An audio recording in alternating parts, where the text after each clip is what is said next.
Hello!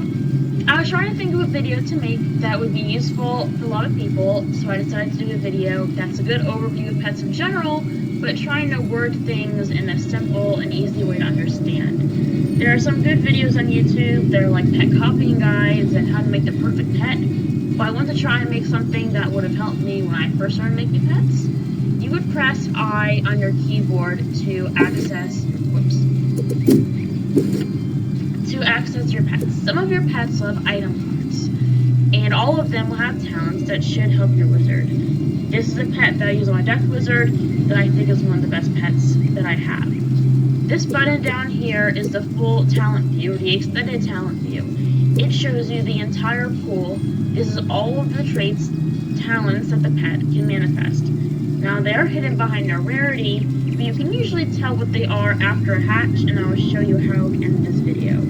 You have 10 talents possible in the pool, and it is random which 5 end up being expressed. You gain a talent for each age that your pet is, from teen up to mega.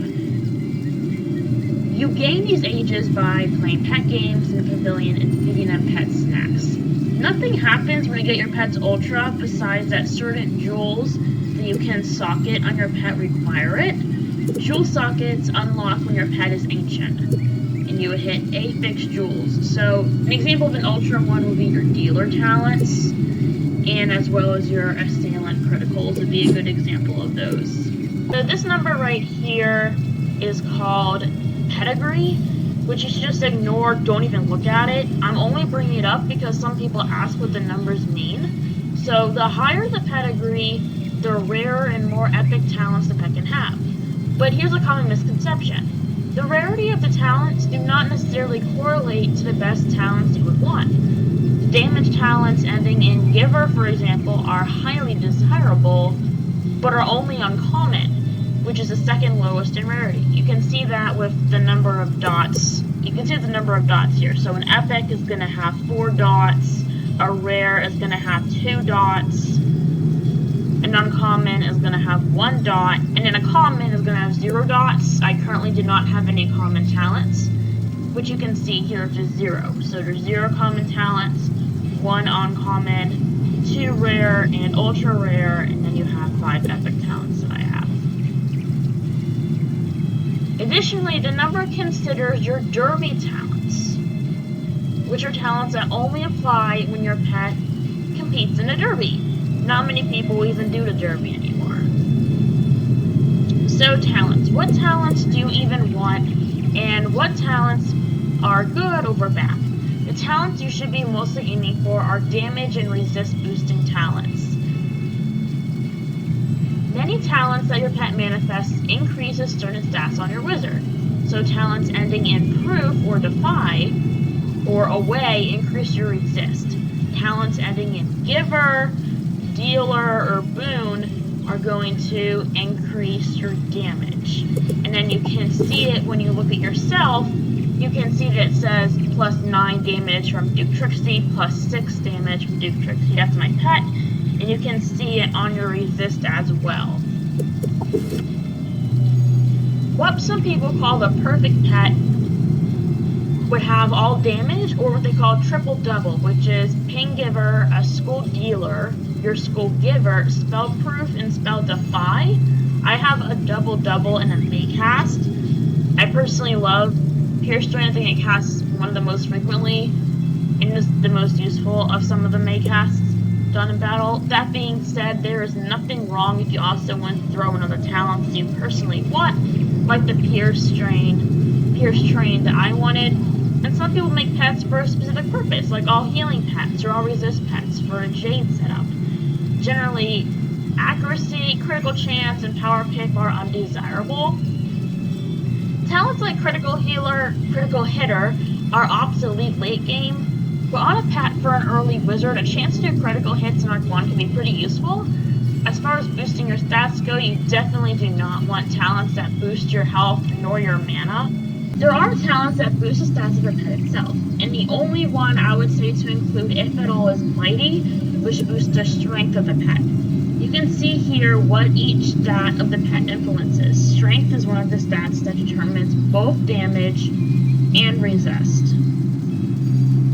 And then your intellect, usually intellect is pretty irrelevant because you generally do not want mana, accuracy, or pip chance. Some people do want armor piercing for PvP specifically, but usually intellect is something you tend to not care as much about. Agility is resist, which you do care.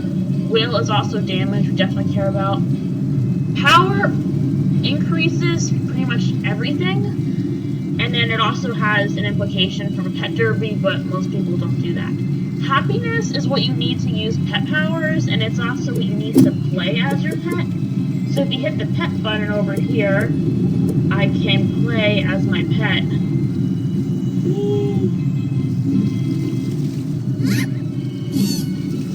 Alright. There are also pet talents that give you a card. Generally,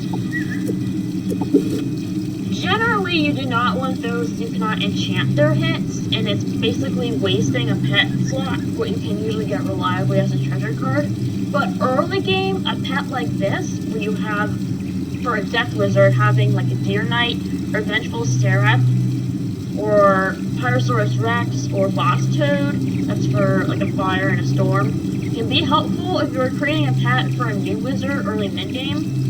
Early game, my death really enjoyed Vengeful Seraph, which does not exist as a treasure card that you can get. Once I got the Deer Knight spell, I didn't need the item card for Deer Knight anymore, which is then when I switched pets to what I currently use.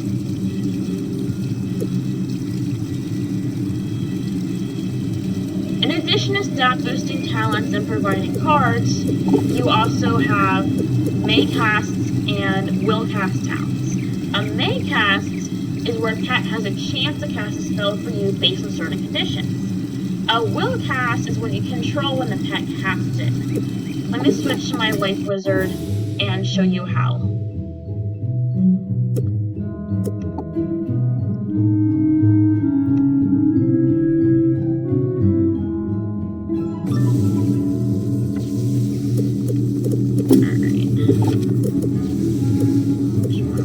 This one. Alright. This is a pet that I made for my Life Wizard when she first started with a Will cast Leaf Storm. May cast Healing Current is Energizing Battery, which I personally think triggers a bit more often than most other May cast talents. So I will show you how a Will cast works. And yes, by now I wouldn't want Critical Striker in a pool, but for a new wizard, critical on Arc 1 was useful to me, which I tested on earlier. So let me go find a battle to show you.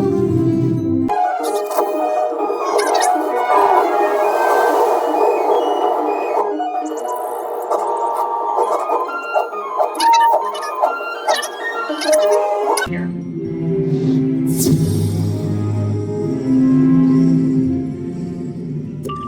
So it's gonna pop up on the side when you can cast it. So right now I cannot cast it, and it's gonna cost happiness to cast it, and I cannot cast it for 3 rounds.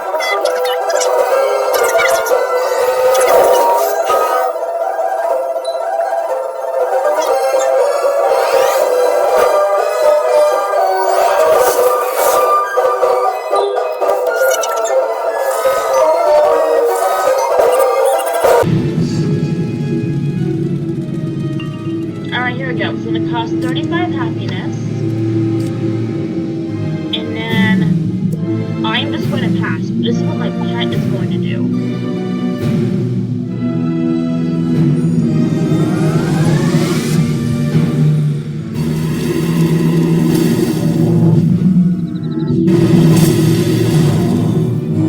Alright, notice it did not critical because it's coming from a pet and not from me.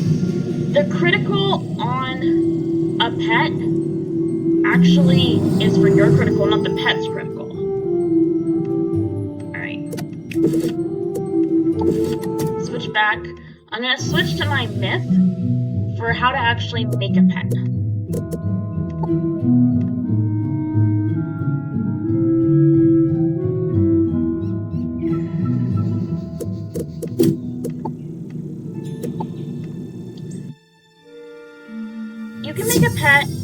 either by hatching it using the hatching kiosk or lending from someone when your pet reaches a stage of adult. The hatching kiosk is basically a very expensive vending machine for pets, except you are not always 100% sure what you are getting, as when you hatch, you end up with a mix of their pet's talents and yours. You do still keep the pet that you hatched with, you just get a new pet.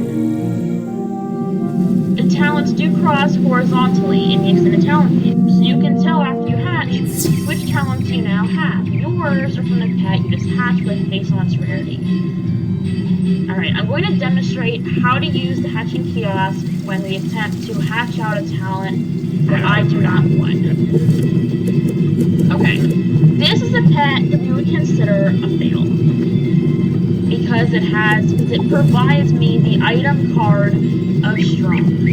Now, for New Wizard, it isn't totally worthless, but once you train higher in Chance and Celestia, that talent is 100% useless. Plus, I already have an enchant on the pet body itself. Alright. So when you get to hatching kiosk, you can browse pets, so it's looking for a pet to hatch with. You can offer your own pet to the kiosk for other players to hatch with. You still keep your pet in inventory and you can still use it. This button here is for in-person hatching and enables or disables you being available for in-person hatching, which essentially means you would get a pop-up notification asking you to teleport to the hatchery and hatch with that person for a cheaper cost. Alright, so here's how you can browse the pet bodies. If you double-click on them, you can scroll through every pet with that body in the kiosk. Now let's say I want an enigmatic vulture, which is true, I actually do want this pet. You can scroll through every pet with that body in the kiosk. A pet that has a blade on it is usually my first priority because item blades stack normal blades as well as regular blades. So here it's going to show me their pet's talents as well as my talents. I would not recommend going this way, as you're going to get a lot of pets. Honestly, a lot of them are pretty bad. So this is a pet I would not want to hatch with.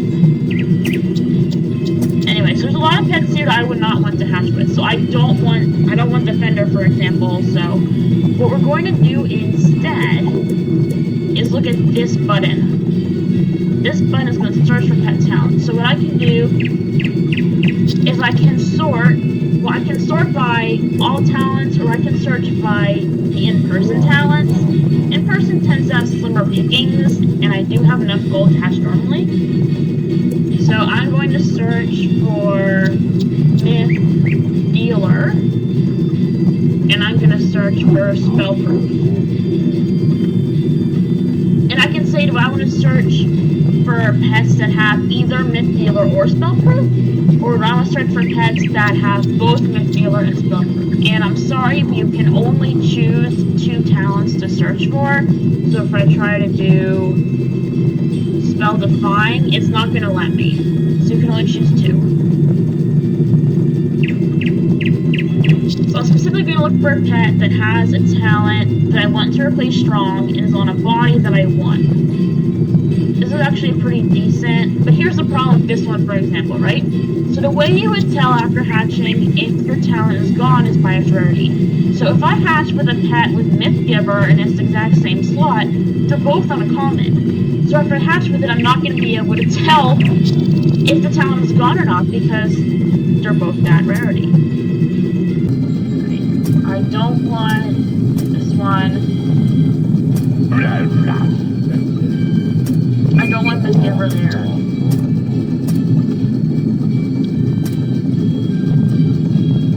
Like, this one's interesting. What I want to be able to do is I want to see a talent here that's going to be Mighty. That's the talent I was talking about before. I think this is a pretty good option to look at. So it looks like the pool is very similar to mine. I might have even had them before. So Pain Giver is in the same spot. Spellproof is in the same spot. It looks like Spell Defying lines up here too. what I want to look at right now is at this strong rarity versus this other slot here that's epic. So, I go ahead and hatch with this. I'm going to look at the extended talent view and see if the strong is still there or not. And if the talent is still there, if that rarity in the same spot, I would just trash the pet because I want the talent gone from the pool entirely. I know that there is a pretty random chance of which slots end up getting expressed, but I just want this talent gone. If the rarity has changed, I will train the pet. After 10 hatches, the pet leaves the kiosk, so you won't be able to hatch with that same pet over and over, unless you find a specific person to land from. Additionally, they have an hour cooldown after being hatched with, so do not make the mistake of seeing the pet failed, immediately using a potion to reset your hatching timer, and then try to hatch that same pet again. Alright, so here we go.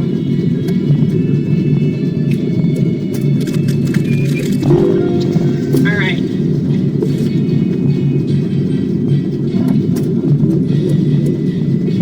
Oh, look! It moved! So look, we had uncommon, and now we have epic. What else changed? Do I still have 1, 2, 3, 4? 1, 2, 3, 4, yep. 1, 2, 3, 4, 1, 2, 3, 4, 5, 6, right? So it looks like this worked. The uncommon of the strong is gone. It's not there. Right? So this is a pet that I'm going to want to train.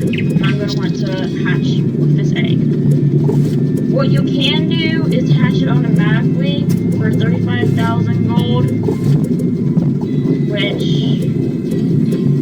yeah, I have mega snaps. I'm just going to hatch it now. Alright.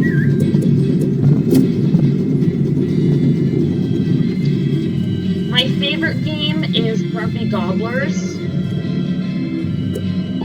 And I'm just going to do that now. I like this one the best because strength and will is both for that damage. I'm just going to show you how to play it in case you haven't ever played it before. And it's pretty quick anyway. So this is going to be how strong the cannon shoots. And then this is going to be the orientation. I can control that with the arrow keys, of where it goes, and then this is the wind. And I'm going to do red. I'm going to try to shoot over here.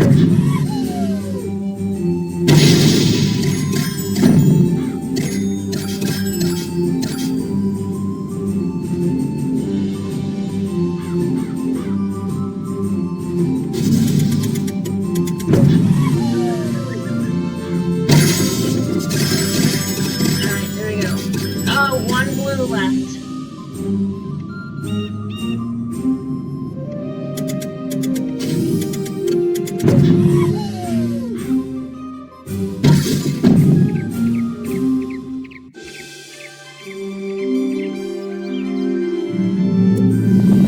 Alright. So now, I don't have as many mega snacks on this pet as I do, on this wizard as I do on other wizards. I have like hundreds of mega snacks, but not all of them are on this wizard specifically. Most mega snacks, which are rank 9 or 8, you get them from gardening. These would be from every ultra plant, touch potatoes, daily elephant ears, evil magma peas, sword fern, maltace, and white tiger lily, maelstrom snapdragon, fish on the vine, snow apples, green snow apples, and some of the drill plants are going to give you 8 9 snacks. Alright, and you can see that also increased some of the talents. I'm just going to skip it for the point of skipping forward. Skip the game. Again. Alright, so it looks like I kept Pierce. That's okay, I knew I was going to keep Pierce. Because I can see that the rarity was the same. But all I cared about was that this was gone, which is good. Alright, so I'm good with this pet, and I will probably keep hatching it. And I think that is all I wanted to cover today, so thank you for watching.